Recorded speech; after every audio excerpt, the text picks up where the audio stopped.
Back again with another video, Bad News Brown. In this video, I will be paying tribute to the late great Tupac Shakur. He's basically the GOAT when it comes to this rap, this hip hop. He's the Jordan, the Mayweather. He's the greatest of all time. In this video, I'll be speaking on what made Pac so great. So let's get into it. Well, the obvious is what he stood for, and I'll talk about that a little later more. But thug life, which stood for the hate you gave little infants, fucked everybody. Now, and we see that to this day. But again, let's talk a little bit more about Pac. Well, we all know his roots. He came up he had Black Panther roots, being that his mom was definitely a freedom fighter. So that was his core, and he carried that on throughout his life, throughout his artistic life, as we seen. But I want to talk about not only that, but just kind of like what kind of led to his unaliving, unfortunately, in regards to the whole East-West Coast beef. Not only me being as somebody that was alive back then, and I kind of want to tell you how it was going on live, so to speak, as opposed to now we hearing all these type of versions, although a lot of information is coming to the forefront, but a lot of it is just hearsay, especially when it comes to these movies. So let me get into it now. For one, as we already know, Pac was a rapper and an actor. And this is one of the things because y'all, of course, when he first started, he was with Digital Underground. And he was out this way. And a lot of people answer, okay, where is he from? Well, we know he wasn't born out here in Oakland, but he definitely paid special homage to the city of Oakland, whether it be to his Panther roots or that's where he got his game from. So that answers that. Now, anyway, he was with Digital Underground, and we knew who he was, although he wasn't one of the main artists because there was a lot of them in that group, but he definitely stood out, especially when that I Get Around. But that was a little bit later, but we knew who he was. Now, again, he was playing in movies, so if you ask me, at that point, he was mainly known as an actor, especially when Juice came out. Because don't get me wrong, we knew he was from Digital Underground, but when Juice came out, that put him up there. And at this point, he was, of course, Juice, the setting was in New York, so he was back on the East Coast a little bit at this point. Now, keep in mind, a little bit after, or around the same time, he was still back out here because he was in a lot of Bay Area videos, from a lot of Mac Mall videos, Practice Looking Hard. So he was definitely messing with Rich, so he was out here.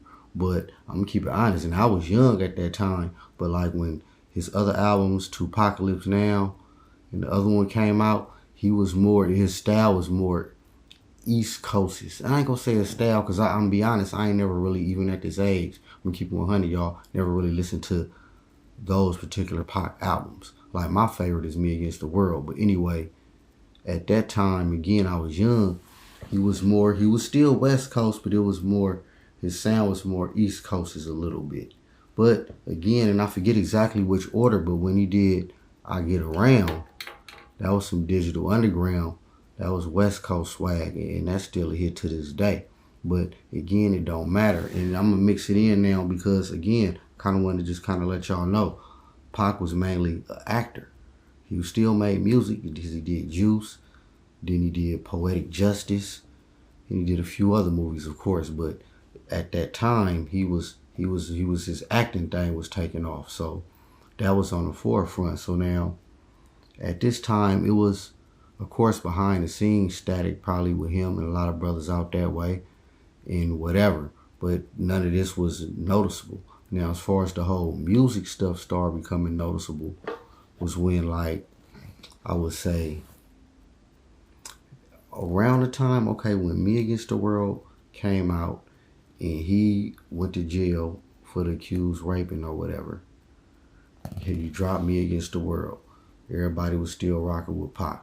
Of course, again, that's my favorite album. Now, that whole East West Coast started, it was, I want to say, was it when LL Cool J came out with Who Shot You? No, it was before he even went to jail, because that's when they set him up and robbed him and shot him.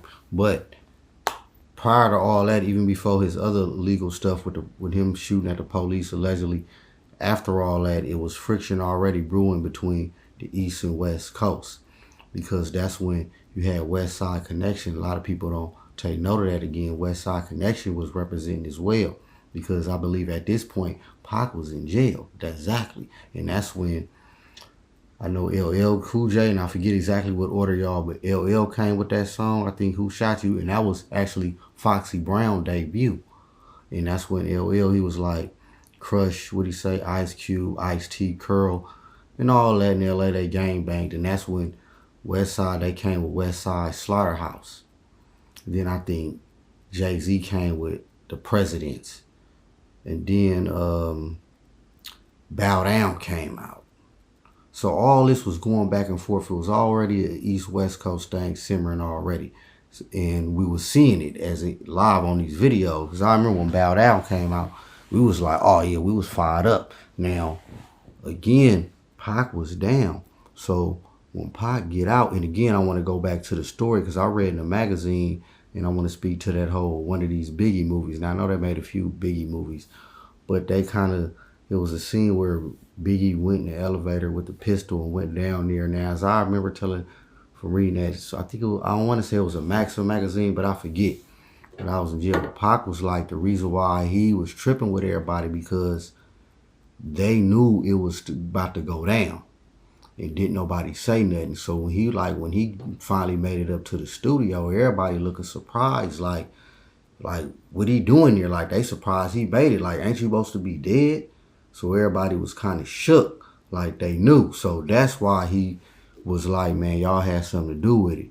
Now, as far as in that movie, him pointing the finger in like he was delusional, nah, I ain't gonna say all that. Now, again, whether they was in on it, I ain't saying all that, but they knew that the whole him and Jimmy Henchman, they knew that was going down.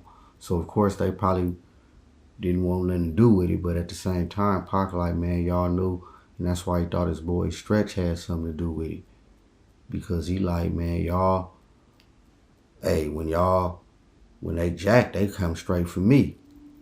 Now, in Pac eyes, he probably thinking like, okay, if y'all ain't got nothing to do with it, how come the dude still didn't necessarily hem y'all up? But although I think they did get laid down as well. But so, I don't know. But again, I'm going to take Pac word for it. And Pac just kind of like, man, I ain't probably saying y'all did it directly, but y'all knew it was coming and y'all didn't warn me. So, there that has it. But again, man, Pac, again, at that point, as we know, it was on, all eyes was on him. So all eyes on me dropped, and the rest is history as far as that part. So I ain't got to recant eventually what ended up happening.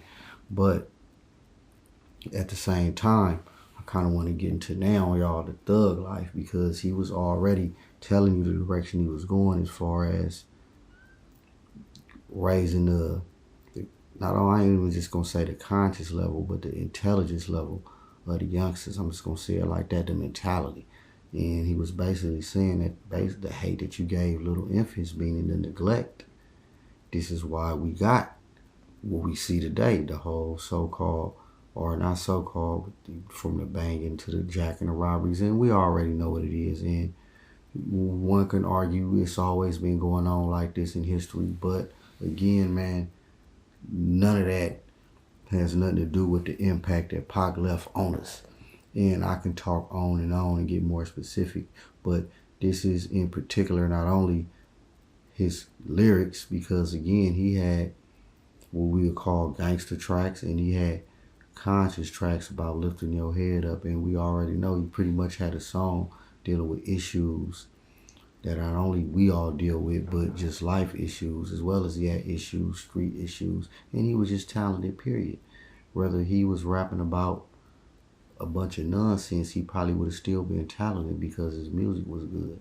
But again, man, I just want to kind of let y'all know a little bit more about Pac, and just really not y'all, because we already know, but moving forward.